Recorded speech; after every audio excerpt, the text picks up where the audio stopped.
О, керемет, Ақниет Серікқалиұлы. Сіз бізді таңғалдырудан шаршамадыңыз. Рахмет. Ал құрметті комиссия мүшелері, қандай шешім қабылдаймыз? Бұраудан келісеміз.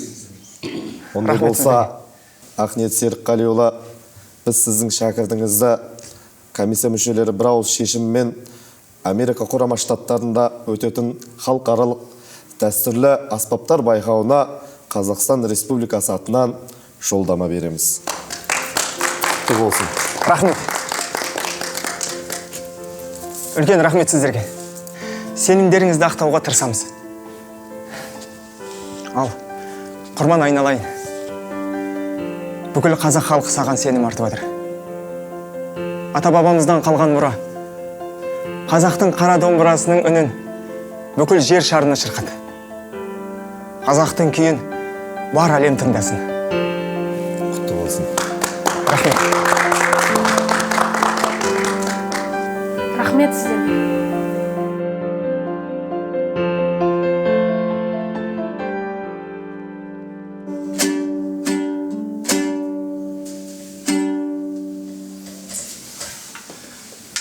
Ал Құрманжан, айналайын.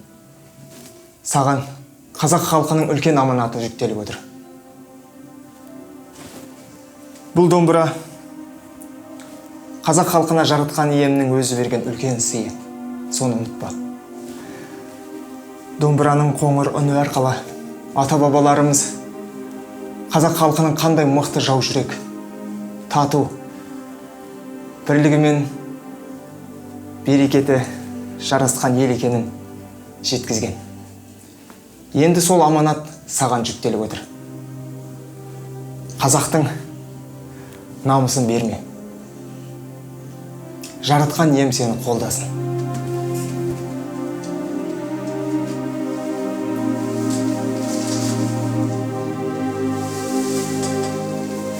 Рахмет, ұстаз, үмітіңізді ақтаймын. Құрманжан, айналайын. Мен де сен сияқты шәкірт болған. Менің де ұстазым болған. Бір күні ұстазым, мына домбыраның үнін өшірме.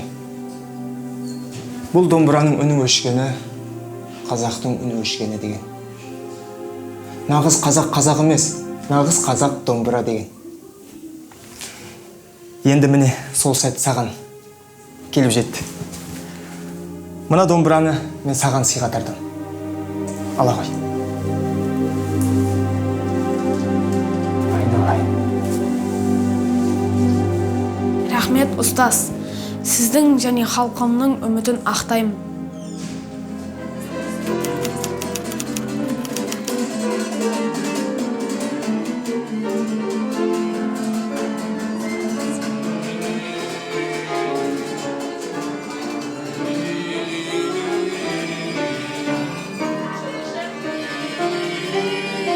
Нағыз қазақ қазақ емес, нағыз қазақ домбыра дегендей болалар.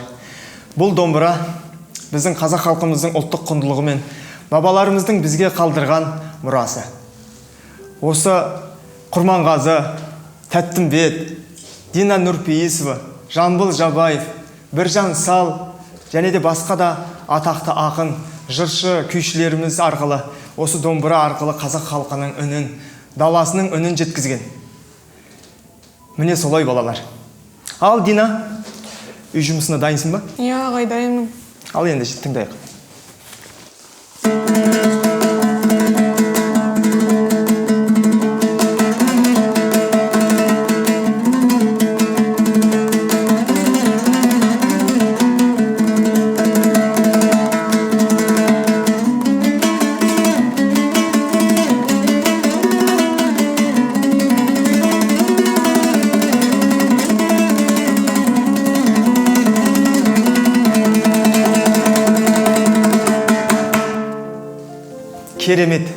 Керемет дайындалыпсың.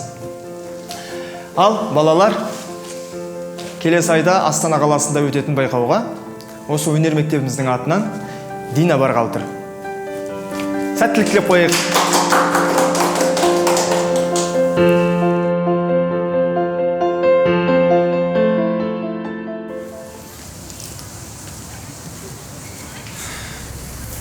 Ассалаумалейкум рахматуллахи баракату. Қалайсың, ахи? Амансың ба? Уалейкум ассалам рахматуллахи баракату. Осман ұстаз, қалайсыз? Альхамдулилля, жақсымын. Бірінші. Екінші. Стажер дайынсыңдар ма? Бірінші дайын, жолдас полковник. Екінші дайын. Стажер дайын, жолдас полковник. Стажер, айналаңдағы қыздарға қарама. Бірінші. Эфирде артық сөз етпейміз. Кешіресіз, жолдас полковник. Абдусалип, маңызды іс болғалы тұр. Стафраллах бұл бидағатшы бейнамаз. Кәпірлерді бұл жерден құрту керекпіз. Алланың жердегі көлеңкесі, Абдулла ұстаз айтқандай, халифат құру біздің басты мақсатымыз. Біз Алланың хақ жолындамыз. Аллаху акбар. Аллаху акбар. Ұстаз, өткендегі парақшалар дайын ба? Альхамдулилля, Алланың қалауымен дайын. Телефоныңа жібердім, көш.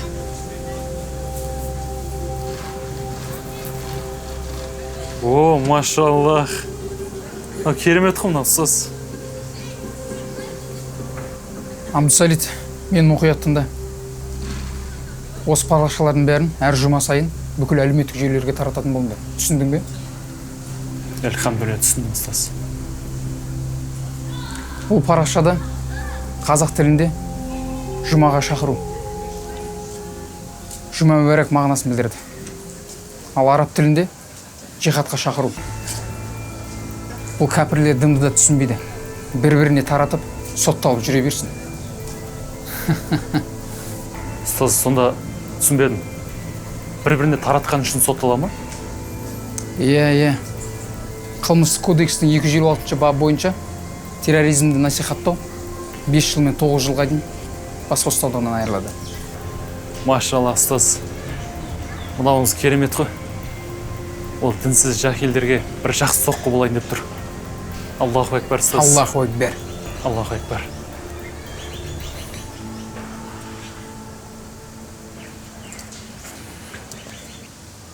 Құрманжан, сен бісің?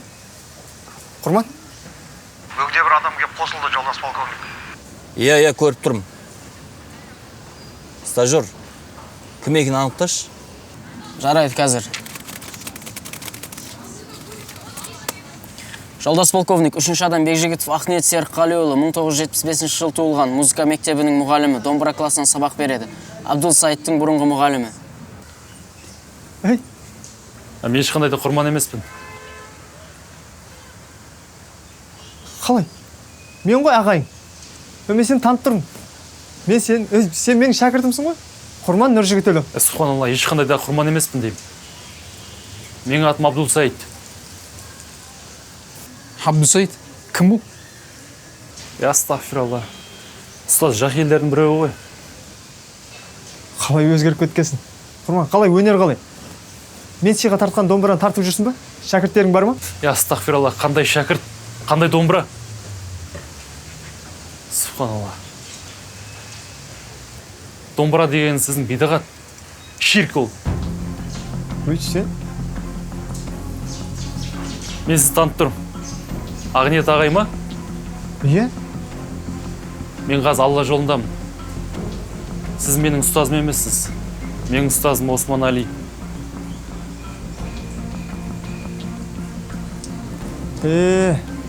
Алла жолында емес. Шайтанның ширк жолындамын десеңші. Субханалла. Ата-бабаларымыздың бізге қалдырған мұрасы. Қара домбыраның үнін өшіргенін десеңші. Астафиралла. Не айтып тұрсыз? Сіздің айтып тұрған ата-баба дәстүр исламның орнына да келмеген ғой. Сол баяғы адасқан ата-бабалардың артынан жүрсіңдер ме әлі? Бауырым, сен олай қателеспе. Біздің ата-бабамыз тура жолда адаспаған. Дәлелің бар ма оған? Әрине бар.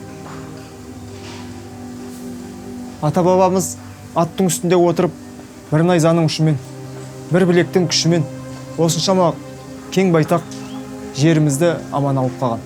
Және де бізге мына ұрпақтарына мұра етіп қалдырған. Ата-бабамыздың мақал мәтелдері болсын, көне сөздерінде Құран мен хадиске сүйеніп айтылған. Мысалыңды келтірші оған. Аққа Құдай жақ. Алла деген құр қалмас. Ұлы Абай атамыздың Алланың өзі де рас, сөзі де рас. Рас сөз ешқашан жалған болмас деген. Енді айтшы бауырым, осы жерде кім адасқан? Білмейді екем ол жайлы мен.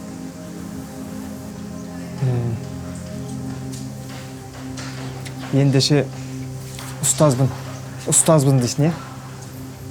Ұстаз болсаң айтшы. Фатиха мен Ықылас сүресінің мағынасын түсіндіріп берші. Не үшін жауап беруім керек? Ардақты пайғамбарымыз саллаллаху алейхи уассалам бір адамның көңілін қалдырған қағбаны қиратқанмен тең деген. Құрман, қазанды ұстама, күйесі жұғады. Жаманға жолама, бәлесі жұғады деген. Осыны ұмытпа.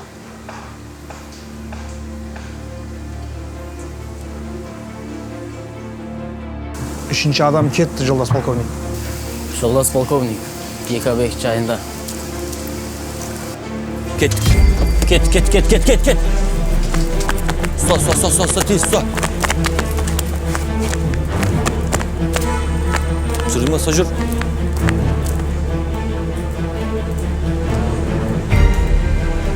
Сіз Қазақстан Республикасының қылмыстық кодекстің 255-256 баптар бойынша терроризм насихаттау бойынша тұтқындалдыңыз. Жүндіржіктер алып кетіңдер.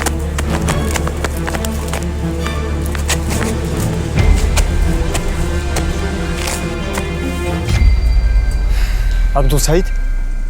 Абдулсаид емес, ұстаз. Құрманмын ғой. Мына жерде ұзатыңдар.